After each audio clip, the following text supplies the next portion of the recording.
Ito pangalan ko, Shervin. Yan. Ito, circular stroke. Ano naman yung oval? Ito naman yung oval. Yan.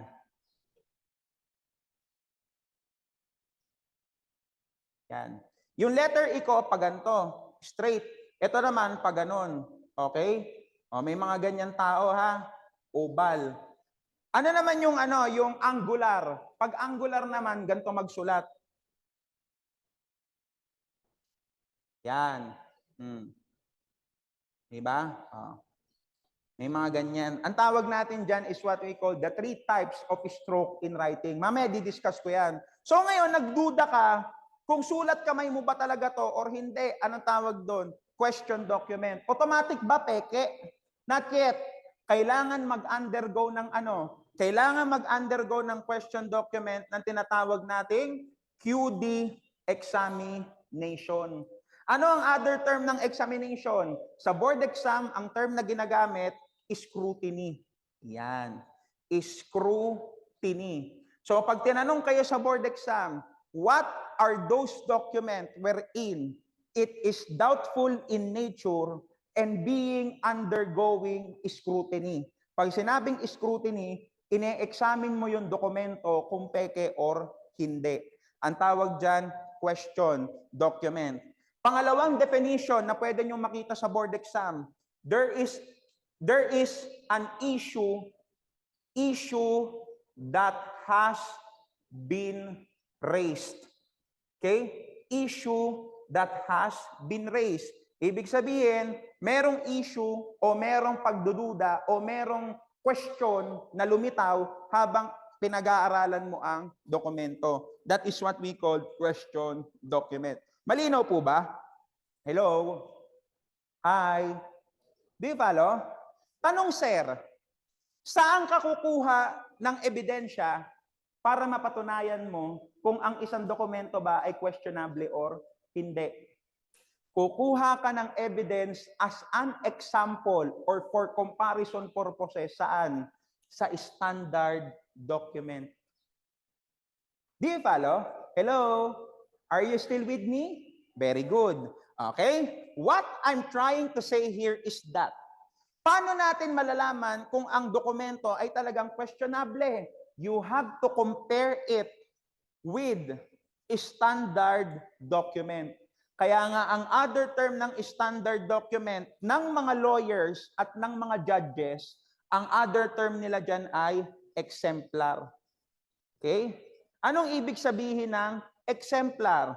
It pertains to a standard document. A standard document that is used for comparison to question document. Ang tawag dyan, exemplar. For example, ang sabi ni Sir, yung pirma ko, feeling ko peke. Paano mo nasabing peke? Kasi puro pen leaf, puro tremors, puro hesitation, puro shading, puro erasure. Yung mga term na binanggit ko, indication niya ng forgery. So ang gagawin ko, hihingi ako ng original signature mo, i-compare ko dun sa questionable signature. So anong tawag dun sa pirma mo? Exemplar. Napansin ko na yung pirma mo, free-flowing. There is no unjust stroke. The stroke is very open.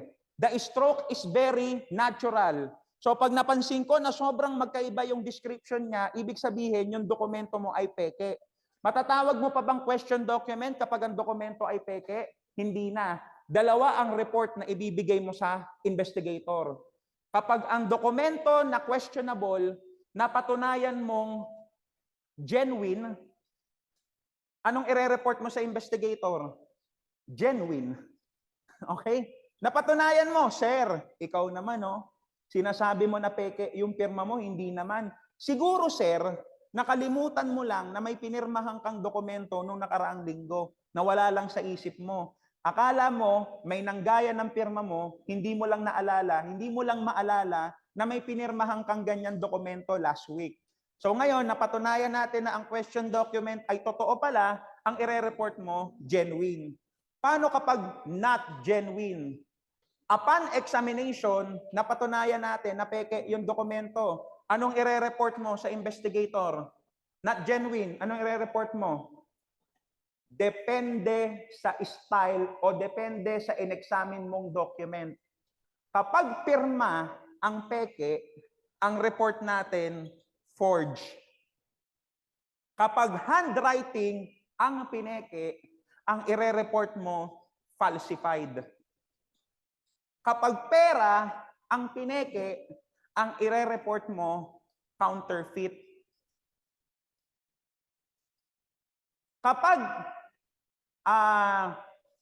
ang ginawa sa dokumento hindi pineke, binawasan o dinagdagan yung nilalaman. Halimbawa, yung cheque, ang nakalagay 1 million. Ang ginawa mo sa cheque, dinagdagan mo ng 3 zero. O di 1 billion na, putang ina. Ang sarap. 1 billion pesos. Anong tawag doon? Altered. Very good.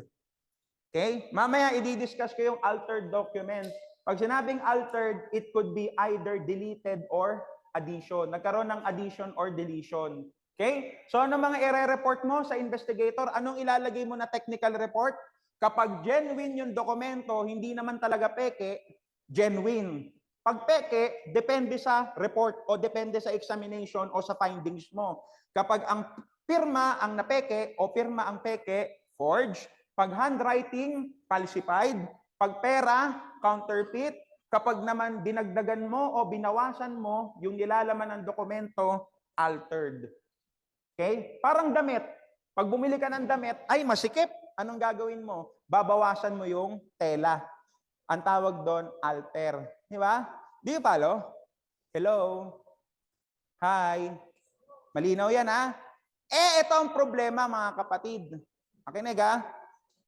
Meron pa po tayong isang uri ng standard na hindi tinatawag na exemplar.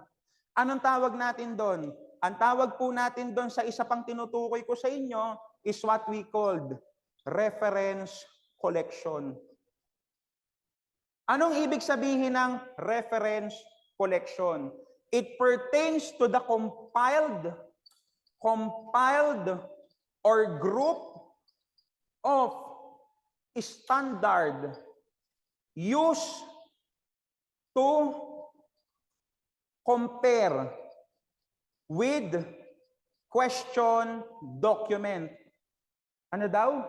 Pag sinabi nating reference collection, ito yung pinagsama-sama mong koleksyon ng iba't ibang handwriting, iba't ibang ink, iba't ibang ballpen to compare with the question document. Anong example niyan? Bibigyan ko kayo ng isang very best example niyan. Tinta. For example, gusto mong malaman kung yung tinta ba na ginamit mo ay HBW or Pilot. Limbawa, ganito. May nagsulat sa notebook mo. Ito yung notebook mo. Anong gamit mong ballpen? Panda. Ngayon, sabi mo, hindi ikaw yung nagsulat dito na word. May nakalagay dito, ang yummy-yummy mo, nanggigigil ako sa'yo. Sabi mo, hindi ikaw nagsulat niyan. Ngayon, ang ginawa ko, in-examine ko yung tinta na ginamit mo dito sa sulat kamay mo at yung tinta na ginamit doon sa pinaghihinalaan mo. Anong gagamitin kong examination technique? Nag-chemistry na ba kayo? Hindi pa. Ang examination technique na gagamitin ko is spectrography. Ano yung spectrography? Ang spectrography, titignan mo yung absorption rate ng isang ballpen or ink doon sa chemical na ilalagay mo. Ang tawag natin doon is spectrography. May laboratory ba kayo dito? Ginawa niya spectrography. Do you have any idea about spectrography? Hindi. Ganito yan. May mga collection ako ng ballpen. Ito yung mga collection ng ballpen ko. Meron akong Pilot, katulad nung sa'yo, HBW, ano pang mga ballpen na sikat? HBW, ano pa? G-Tech, Panda. O yan, dito na lang. Okay? Ngayon ganito. Ang spectrography, ito yung tinatawag spectrography Ito yung tinatawag na technique na tinatawag nating examination of absorption rate. Alam niyo yung alam niyo yung tinatawag nating, alam niyo naman yung di ba, pregnancy test? Yung pregnancy test, papatakan mo ng ihi. Titingnan mo kung magdadalawa o magtatatlo. Okay? Tingnan nyo ha. Kunwari ay magdadalawa o isa lang. Pag dalawa, test boon. Pag isa, negative, yehey. Okay? Ngayon ganito, yung pilot pen na ginagamit mo, ipinatak ko sa spectrographic kit. Gagamit ako ng spectrographic kit. Okay? Papatakan ko yan ng sample ng tinta ng ballpen mo, yung pilot. Ang lumabas na guhit, ilan? 2. Ibig sabihin, through spectrography, 2 guhit ang resulta na binibigay ng pilot ink mo. Ngayon, nung in-examine ko yung, ano yung ballpen mo? Panda pala, o baliktad. O kunwari, pilot ang ballpen mo. Okay? 2. Ngayon, nung ginamit ko, nung in-examine ko yung tinta doon sa pinaghihinalaan mo, ang resulta, ilan? 1, 2, 3, 4, 5. Parehas? Hindi. Ang gagawin ko ngayon, yung mga reference collection ko, iisa-isahin ko yung mga reference collection ko ng ballpen, titignan ko kung ano yung tinta na magbibigay ng 5 guhit doon sa spectrographic kit. Kunwari, nung in-examine ko yung HBW, ang spectrographic result niya, 4 lang. 4 lang. Hindi yan. Hindi yan ang ginamit na ballpen ng suspect. Nung ginamit ko yung GTEC, ang resulta ng spectrographic kit, ilan? 1, 2, 3, 4, 5, 6. Ito, 5 lang 6. Nung ginamit ko yung Panda, ilan na yung guhit ng result? 1, 2, 3, 4, 5. Boom! Natimbog ko kung ano yung ballpen na ginagamit ng suspect, Panda. Iisa-isahin ko yung mga hinamungkal kayo kung sino sa inyo ang may ballpen na Panda at doon ko ititrace at doon ko i-deduce kung sino ang nagsulat doon sa papel mo. Ang tawag natin doon, reference collection. Kaya dapat pag naging QD examiner ka, you have a lot of compiled document na pwede mong gamitin as comparison to the question document. Usually, ang reference collection, ginagamit ko sa mga sa mga ballpen, iba't ibang brand, ink, meron pa, typewriter. Kasi all throughout the years, nagbabago-bago ang disenyo ng typewriter, kaya dapat meron ka rin niyang reference collection. So because of that, natimbog natin kung anong ink ang ginamit doon sa questionable document. Magkaiba ng result. Yung pilot, ito yung standard. 2 lang. Yung ginamit doon ng suspect, 5 guhit sa spectrographic kit. So ang lumalabas dito sa Panda, 5. So yan yung ginamit ng suspect. Huli ka. Yan yung parang DNA lang yan, ha? Ang tinatawag dating standard document. Do you have any question? Yes, ma'am? Wala po. I thought you're raising your hand eh. Okay? Malinaw na po sa standard at saka sa question. Any question? Wala na. Inabot tayo ng 1 oras, no? Hindi pa tayo nakakarami. That is normal. Ang gusto ko kasing gawin sa inyo, gawin nating specific and ano talaga yung lecture natin para kahit papano, marami kayong matutunan. Okay? Because this only happened once. Ganito guys isang advice lang na gusto ko itatak nyo sa isip nyo. Ang lecturer, pag maraming pinagsasasabi sa harapan ninyo, basta't may kinalaman sa lecture, wag niyo yang ikasasama ng loob. Yung iba kasi sumasama ang loob eh. Tangina, ang tagal magturo ni sir. Inabot na kami ng 9 PM. You don't know when it will happen again. Once lang nagtuturo ang lecturer sa isang subject, tama? Ang susunod na lecture nyo ng QD, kailan? 2, ratio at saka final coaching. Once na may lecturer na pumesto sa harap nyo at binigay lahat ng dapat nyong matutunan, i-absorb nyo, guys. Kasi may mga ibang estudyante, tangina, 5:00 na. Wala pang uwian. Anong oras na? Yung pa lang yung topic na inaituturo. Be thankful. In behalf of other lecturer na katulad ko na ganyan, kung ano-ano sinasabi, dapat ganun ang mindset nyo. Be thankful. Why? Kasi mamaya, yung tinuro niya na akala nyo hindi lalabas, biglang lumabas, patay. Sayang. Diba? Ganun dapat ha. Kasi pag dumating yung time, naging lecturer din kayo, sure ball, ang dami nyo sasabihin yan. You will share everything that you know about that topic. Okay? Pag yan na, appreciate na lang. Mas magandang i-appreciate kesa hindi. Always appreciate everything. Kahit napatakan kayo ng tae ng ng kalapate, appreciate it. Malay nyo, blessings yan, di ba? Abutan ka ng tissue ng crush mo. Oh, sarap. Di ba? Kaya yung mga unfortunate things na nangyayari sa buhay nyo, i-take nyo yan as positive. Malay nyo, may paparating na maganda. Ganun lang. Okay? O kaya, matapunan kayo ng kape sa damit nyo. Tangina, paano ako uuwi nito? Natapunan ka ng kape. Eh, paano kung yung crush mo, inoperang ka ng damit, naghubad sa harap mo, nakabikini na lang para makapagsuot ka, o, yamit eh. O, di ba? Sarap. O, next. We will now be moving to the next topic. Yung tinatawag nating legal classification of document. Okay? First and most known legal classification of document that we have nowadays is yung tinatawag nating public document. Okay? Next is yung tinatawag nating official document. Okay? Sir, what is a public document? It pertains to a document that is executed by a public officer. For what purpose? For the purpose of exigency or needs of the public, exigencies and needs of the public or citizen. So para maging malinaw sa inyong lahat, ano ba yung public document? Those document na ine-execute o binibigay ng public officer. Tandaan nyo ha, always remember, it is executed by a public officer. Ibig sabihin, ang nag-issue niyan isang public individual.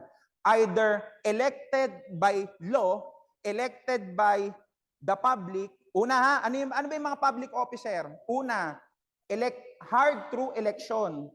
Pangalawa, those who are appointed. Pangatlo, those working under the government given judicial authority or given juridical authority. Yan yung tinatawag nating public officer. Example, court clearance, PNP clearance. Sino ang pumipirma ng PNP clearance?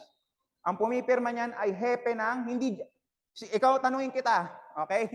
Public officer ka, pero ang trabaho mo, janitor. Authorized ka bang pumirma ng clearance? Hindi. Ang pwede lang pumirma ng clearance, sino? Those who has juridical authority. So, sinong pipirma ng ng police clearance mo? Yung hepe ng ng PNP. Di follow?